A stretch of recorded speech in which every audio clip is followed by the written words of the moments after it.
Friends, कैसे हैं आप सभी। मैं हूं Vinod Varshan, MA in history from Kurukshetra university. स्वागत करता हूं आपके अपने YouTube channel Varshan history academy में। डियर स्टूडेंट्स, पिछली वीडियो में हमने वैदिक काल के बारे में पढ़ा। वैदिक काल की राजनीतिक, सामाजिक, आर्थिक, धार्मिक जीवन को देखा, उसके बारे में विस्तार से चर्चा की। आर्य लोग कहाँ से आए, किस तरह से उन्होंने उत्तर भारत में अपने राज्य को इस्टेब्लिश किया। और आज की इस वीडियो में हम बात करने जा रहे हैं उत्तर वैदिक काल की। उत्तर वैदिक काल ये टाइम पीरियड 1000 ईस्वी पूर्व से 600 ईस्वी पूर्व का टाइम पीरियड है। उत्तर वैदिक काल को परिवर्तनशील ट्रांसफॉर्मेशन पीरियड के नाम से भी जाना जाता है, क्योंकि इसमें बदलाव हुए। सामाजिक, आर्थिक, राजनीतिक, धार्मिक और सांस्कृतिक संबंधी सभी क्षेत्रों में बदलाव हुए। इस कारण इसको हम परिवर्तन का समय भी कह सकते हैं। आइए इस काल की कुछ महत्वपूर्ण विशेषताएं आपसे शेयर कर लेते हैं। क्या क्या विशेषताएं रही। पहली, राजनीतिक स्थिति की हम बात करें तो ऋग्वैदिक काल यानी कि 1500 ईस्वी पूर्व से 1000 ईस्वी पूर्व का पीरियड। ऋग्वैदिक काल में आर्य लोग कबीलों में संगठित थे। इस काल में राजा अपने जन का ही स्वामी होता था, लेकिन इस क्षेत्र में हमें बदलाव दिखने को मिलता है। अब राजा एक बड़े क्षेत्र का स्वामी बन गया। राज्य अब क्षेत्र आधारित होने लगे थे और कबीलों पर शासन करने वाला राजा अब एक प्रदेश पर शासन करने लगा था। राजा की शक्तियों में अभूतपूर्व वृद्धि हुई और जन अथवा कबीले का स्थान जनपदों ने ले लिया। अब बड़े बड़े जनपद बनने शुरू हो गए। जनपदों का उदय यानी कि छोटे राज्यों से बड़े राज्य बन गए। कबीलाई व्यवस्था, ऋग्वैदिक कालीन राजनीतिक व्यवस्था कबीलों के इर्द गिर्द घूमती थी, लेकिन उत्तर वैदिक काल में अब बड़े बड़े जनपदों का उदय हो गया। कुरु, पांचाल आदि राज्य या जनपद बने। राजा और राजपद की प्रतिष्ठा में बढ़ोतरी हुई। राजा का पद और राजा और राजपद दोनों की प्रतिष्ठा में वृद्धि हुई। राजा के अधिकार कई गुना बढ़ गए। राजा के देवी अधिकारों की घोषणा के संकेत हमें मिलते हैं। राजपद वंशानुगत भी हो गया। वंशानुगत का मतलब कि बाप के बाद बेटा, उसके बाद उसका बेटा।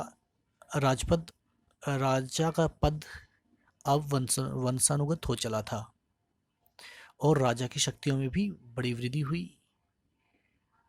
राजा एक तरह से निरंकुश हो गया था। राजा को चैलेंज करना एक बड़ी चुनौती बन गया था। अब बात कर लेते हैं कर प्रणाली की। कर प्रणाली में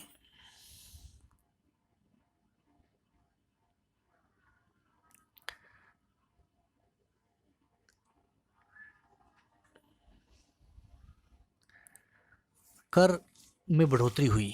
जिस तरह से राजा की शक्तियों में वृद्धि हुई, उसी तरह कर में भी बदलाव देखने को मिलता है। कर की प्रणाली पहले से ज़्यादा नियमित हो गई। कर बलि एक कर था, इसके अतिरिक्त कुछ और शुल्क जैसे भाग आदि लगा दिया गया। हालांकि बलि स्वेच्छा से नहीं दी जाती थी, लेकिन फिर भी इसको आवश्यक रूप से लाद दिया गया था। कर प्रणाली की शुरुआत हमें इस पीरियड में देखने को मिलती है। दो कर, यहाँ पर बलि और भाग का जिक्र हम कर सकते हैं। राजनीतिक स्थिति में अब तक हमने जाना कि राजा की स्थिति मजबूत हो गई थी। छोटे कबीले अब बड़े कबीलों में या बड़े जनपदों में तब्दील हो चुके थे। राजा पहले से अधिक शक्तिशाली हो चुका था। उसके राजपद की भी प्रतिष्ठा बढ़ गई थी और राजा का पद वंशानुगत हो गया था। कर प्रणाली में भी सुधार हुए और कर पहले से ज़्यादा स्टिक और नियमित हो चला था। बलि और भाग नामक 2 कर विशेष रूप से दिए जाने लगे थे। चलिए अब आगे बात करते हैं सामाजिक व्यवस्था की। सामाजिक व्यवस्था काफ़ी हद तक बदलाव के दौर से गुजर रही थी। समाज में 4 मुख्य वर्ण हुआ करते थे: ब्राह्मण, क्षत्रिय, वैश्य और शूद्र। और पहले ऋग्वेद काल में चतुर्थ वर्ण व्यवस्था थी, लेकिन वो केवल कर्म के आधार पर थी। लेकिन अब ये जाति के आधार पर तय होने लगी थी। जो जिस कर्म पे काम करता था वो उसी के अनुरूप उसकी जाति तय होने लगी।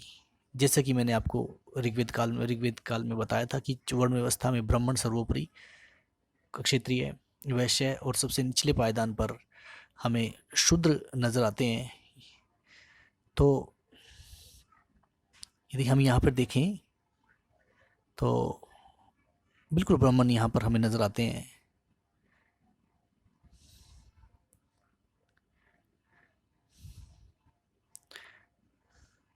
उसका जो टाइम पीरियड है ये ब्राह्मणों के लिए है और अक्षत्रिय नीचे, इनका काम एकेडमी से रिलेटेड था। अक्षत्रियों का काम फाइटिंग था, वॉरियर्स थे और राजा अधिकतर यहीं से बनते थे। फिर उसके बाद हम बात करें तो वैश्य हैं, बिजनेस कम्युनिटी है, एग्रीकल्चर रिलेटेड हैं और जो भी ट्रेड वगैरह एक्टिविटीज़ थी वो वैश्य किया करते थे। और सबसे अंदर फीट में यहाँ पर शूद्र वर्ण हमें नज़र आता है। शूद्र वर्ण जो सभी सर्वेंट सबॉर्डिनेट का काम करते थे, इन सभी वर्गों के लिए सबॉर्डिनेट का काम करते थे, तरह तरह काम किए जाते थे। दलित होते थे, इनको अनटचेबल कहा जाता था। डू ऑल लोअर वर्क्स ये सोसाइटी के लिए किया करते थे। देखो मैंने आपको बताया था कि लेटर वैदिक पीरियड में अब जो स्टेट्स हैं, जो कबीले हैं, वो बहुत ज़्यादा बड़े हो चुके थे। और जैसे यहाँ पर कुरु है, पांचाल है, कौशल है, विद्या है, गंधार है, ये सारे उत्तर वैदिक काल के राज्य थे। छोटे छोटे राज्य बड़े राज्य में तब्दील हो चुके थे और ये टाइम पीरियड बदलाव का टाइम पीरियड था। सामाजिक संरचना मैंने आपको बताया कि ब्राह्मण सबसे ऊपर होते थे, उसके बाद क्षत्रिय, वैश्य और शूद्र सबसे लोअर वर्ग काम करने वाली सोसाइटी की बात हम करते हैं।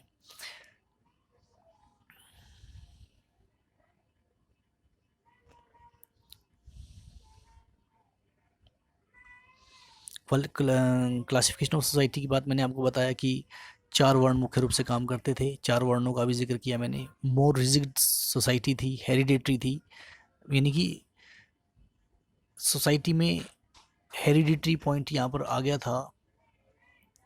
ज़्यादा सोसाइटी कठोर हो चुकी थी। जन्म के आधार पर जो कास्ट है वो डिसाइड होने लगी थी कि जो जिस जाति से है, जिस क्षेत्र में, सपोज यहाँ पर ब्राह्मण क्षेत्र में है वो तो ब्राह्मण ही बन गए। वो इस पे काम करने वाले, वो कास्ट जन्म से ही उसकी कास्ट तय होने लगी थी। लेकिन पहले क्या था कि ये जन्म के आधार पर ना होकर कर्म के आधार पर थी कि जो व्यक्ति जैसा काम करेगा उसको वैसे ही वर्ण में रखा जाएगा। लेकिन अब ये बदलाव हमें देखने को मिलता है। Intercaste marriage not allowed, intercaste marriage नहीं हुआ करती थी, जबकि वैदिक काल में, ऋग्वेदिक काल में ये हुआ करती थी। कास्ट सिस्टम की जड़ें काफ़ी मजबूत हो चुकी, डीप रूटेड हो गया था, ये काफ़ी गहराई में हो चुकी थी। लोग अपने कास्ट के लोगों के साथ किसी प्रकार कोई संपर्क रखना पसंद नहीं कर रहे थे। और एक बड़ी यहाँ पर चेंज हमें देखने को मिलता है। रूलिंग क्लास हमारे पास ब्राह्मण और क्षत्रिय थे जो कि पूरी सोसाइटी को डोमिनेट किया करते थे। सोशल लाइफ में यदि और आगे जाएं हम तो यहाँ पर हमें महिलाओं की पोजीशन का जिक्र करना भी है ज़रूरी है। पहले तो जॉइंट फैमिली सिस्टम था, जैसे कि मैंने आपको बताया। कि परिवार जॉइंट रहता था, इम्पोर्टेंस इंक्रीज हुआ, उसका महत्व बढ़ा। बर्थ ऑफ सन, यानी कि सन, हालांकि बेटियों की भी सम्मान किया जाता था, लेकिन कहीं ना कहीं औरतों के सम्मान में भी गिरावट इस काल में देखने को मिलती है। बेटे के जन्म को प्रोत्साहन दिया गया। Women inferior to man, women inferior to man stopped from going to assemblies में, या यूँ कहिए कि सभाओं में, समितियों में, सार्वजनिक चर्चाओं में भाग लेने से औरतों को मना कर दिया गया। ओनली सर्व हस्बैंड्स, केवल अपने हस्बैंड की सेवा करना और घर की चार दीवारी में कैद रहना औरतों की किस्मत का भाग्य बनने जा रहा था आने वाले समय में। Take care of family, family की देखभाल करो। नॉट अलाउड रिलीजियस सेरेमनी, जो धार्मिक कर्मकांडों में, क्रियाकलापों में औरतों की भूमिका को जो है ना नकार दिया गया। आगे एक पॉइंट बड़ा इंपॉर्टेंट है आपसे डिस्कस करना, वो है गुरुकुल व्यवस्था। गुरुकुल व्यवस्था में, गुरुकुल बेसिकली गुरु का घर होता था, जहाँ पर लेटर वैदिक काल में, हालांकि ये प्रथा काफ़ी पुरानी है, वैदिक काल में भी थी, लेकिन अब इसमें थोड़ा सा और बदलाव आने लगा कि जो गुरुकुल में पढ़ने वाले बच्चों की एज होती थी वो 7 साल से और 25 साल के बच्चे एजुकेशन प्राप्त किया करते थे। गुरुकुल के अंदर ये विशेषकर जो है जंगलों में हुआ करते थे, डीप फॉरेस्ट के अंदर ये हुआ करते थे, और आसपास के गांव के बच्चे गुरु के आश्रम में जाकर, जो क्योंकि गुरु जंगलों में रहते थे तो उनकी कुटिया होती थी, आश्रम होते थे, वहीं पर बच्चे एजुकेशन को प्राप्त किया करते थे। इस व्यवस्था को गुरुकुल व्यवस्था के नाम से जाना जाता है, और भारत की प्राचीनतम शिक्षण व्यवस्था गुरुकुल ही है। स्टूडेंट्स लाइक गुरुस चिल्ड्रन, जो गुरु का जो कुल है, एक तरह से वो बच्चे हो जाते थे, उसके बेटे पुत्र के समान गुरु के होते थे, ऐसा माना जाता था। और जो गुरु को एक तरह स्पिरिचुअल फादर, स्पिरिचुअल फादर, यानी कि फादर पिता के समान, यानी कि स्टूडेंट बेटे के समान और गुरु फादर के समान माना जाता है। सिंपल लाइफस्टाइल, डिसिप्लिन जिंदगी, उनका आचार संस्कार विचार, हर तरह से बच्चों को तैयार किया जाता था। स्टूडेंट्स क्लीन हाउसेस, जो झोपड़ियों वगैरह या आश्रम वगैरह को साफ़ किया करते थे, वहाँ पर पानी को भरा करते थे, गैदर्ड वुड, लकड़ी इकट्ठी करते थे, खाना बनाते थे और खेतों में काम करते थे। तो इस तरह से वहाँ पर टीचिंग के साथ साथ बच्चों को सेल्फ एक्सपीरियंस बाय लर्निंग के मेथड के द्वारा जीवन के विभिन्न आयामों को सीखना पड़ता था। टीचिंग उनका मेथड था, टीचिंग करना, लर्निंग करना। गुरु दक्षिणा एक कॉन्सेप्ट है, जब किसी भी स्टूडेंट की शिक्षा पूरी हो जाती थी तो अंत में गुरु दक्षिणा का प्रावधान हुआ करता था। Women not allowed to receive education, women इस समय में, पर्टिकुलर इस समय की बात कर रहे हैं, लेटर वैदिक पीरियड में महिलाओं को एजुकेशन, गुरुकुल्स में एजुकेशन नहीं दी जाती थी।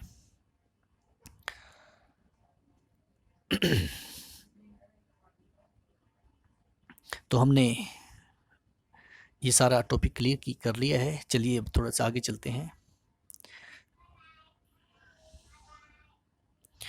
अब हम बात कर लेते हैं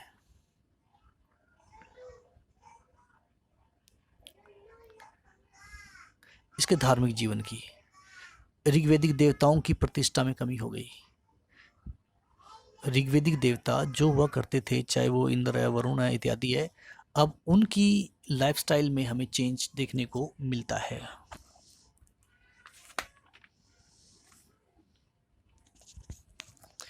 अभी भी धर्म का मुख्य उद्देश्य भौतिक सुखों की प्राप्ति ही था, लेकिन इंद्र और वरुण की प्रतिष्ठा कम हो गई। प्रमुख देवता के रूप में प्रजापति स्थापित हो गया। विष्णु और रुद्र भी इस काल में महत्वपूर्ण हो गए। इस काल में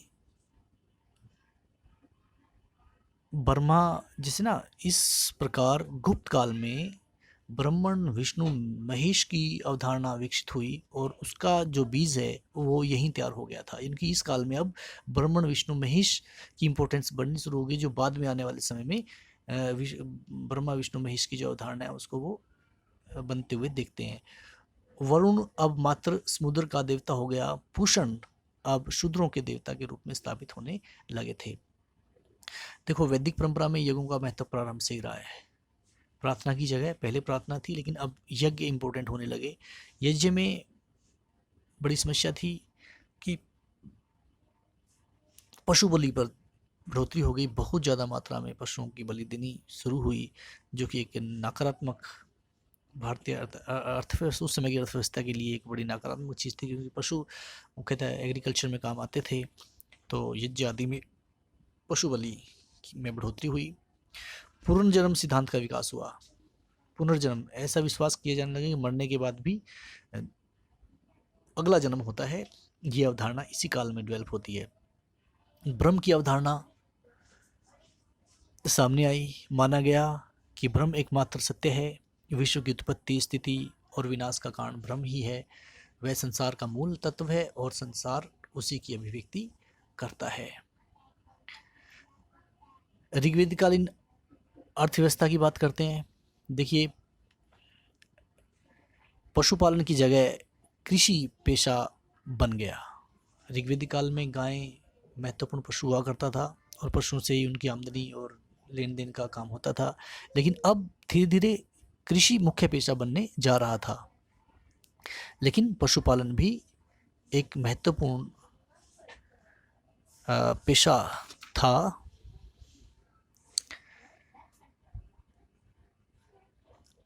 अथर्ववेद में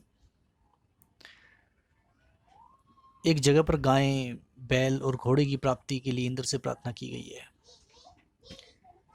गाय और बैल पृथ्वी को धारण करते हैं, ऐसी अवधारणा सतपथ ब्राह्मण में देखने को मिलती है। अतः इनका मांस नहीं खाना चाहिए। ये सारी बातें वहाँ पे लिखी जाती है। यदि कोई व्यक्ति गाय को मारता है तो गौ हत्या करता है, तो उसके लिए मृत्यु दंड का प्रावधान था। व्यापार और वाणिज्य भी इम्पोर्टेंट है, क्योंकि अर्थव्यवस्था में जिक्र करेंगे तो हम कृषि का करेंगे, पशुपालन का करेंगे, व्यापार और वाणिज्य का जिक्र करेंगे। व्यापार अपने आसपास के जो प्रदेश थे उनसे व्यापार हुआ करते थे, आसपास के राज्यों से व्यापारिक एक्टिविटीज़ हुआ करती थी। और व्यापार में सबसे जो महत्वपूर्ण भूमिका होती थी वो वस्तु विनिमय प्रणाली इसका आधार होता था, कि एक वस्तु के बदले में दूसरी वस्तु लेने देने का प्रचलन था। इसके साथ साथ कुछ सिक्कों की भी चर्चा हमें मिलती है। ऐसा अनुमान किया जाता है कि सिक्के नियमित रूप से नहीं थे, लेकिन फिर भी कुछ सिक्के जैसे निष्क, शातमान, कृष्णाल आदि का प्रयोग किया जाता था। निष्क और शतमान, ध्यान दीजिए, निष्क और शतमान 320 रत्ती का होता था। कृष्णल 1 रत्ती या 1.08 ग्रेन का था। तो इस तरह से वैदिक काल में खासकर खास भार, आकृति और मूल्यों के सिक्कों का कोई चलन हमें नज़र नहीं आता। तो आई होप कि ये वीडियो आपको पसंद आई होगी। और बहुत सारी बातें हैं इसमें जिसको हम शेयर कर सकते हैं, और ज़्यादा बातें हम आपसे कर सकते हैं, बट इससे वीडियो जो है ना लंबी हो जाती है। तो आपके सुझाव आमंत्रित हैं। किसी भी पॉइंट के ऊपर आप क्वेश्चंस आंसर को स्पेशल यदि चाहते हैं कि वीडियो बनाएं, तो उसके ऊपर भी हम इम्पोर्टेंट क्वेश्चंस की एक सीरीज़ ला सकते हैं। आपके कमेंट्स और आपके सजेशंस सादर आमंत्रित हैं। वीडियो देखने के लिए बहुत बहुत धन्यवाद, और चैनल को सब्सक्राइब ज़रूर कीजिएगा। Thank you very much to watch video, and I hope that you will continue join with me. So please subscribe the channel, and I will bring very important videos related in history to make your education facilitate. Till then, thank you to watch video.